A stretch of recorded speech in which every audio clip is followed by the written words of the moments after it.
100 years ago, on August 25, 1916, President Woodrow Wilson signed a law that created the National Park System.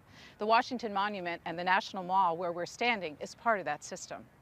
This was a uniquely American idea, the concept that the nation's most beautiful lands don't belong to a ruling class, but to the American people, and it's their right to visit these spaces and enjoy them. Places such as the Grand Canyon, Yellowstone, the Statue of Liberty, they've become familiar to us, and many are known around the world. They are our nation's crown jewels. President Obama, on a visit to Yosemite's waterfalls, told a crowd, "It's almost like the spirit of America itself is right here." Today, there are 84 million acres in the system and 410 sites, including 59 national parks, 128 historical parks, 25 battlefields, and 10 national seashores. Last year, some 300 million people visited the national park locations. When people think of national parks, they usually think of grand natural spaces like the Everglades.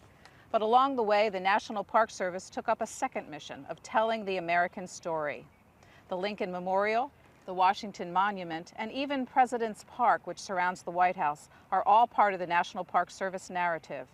This mission was literally carved into the stone of Mount Rushmore by its sculptor, who wrote, "The purpose of the memorial is to communicate the founding, expansion, preservation, and unification of the United States."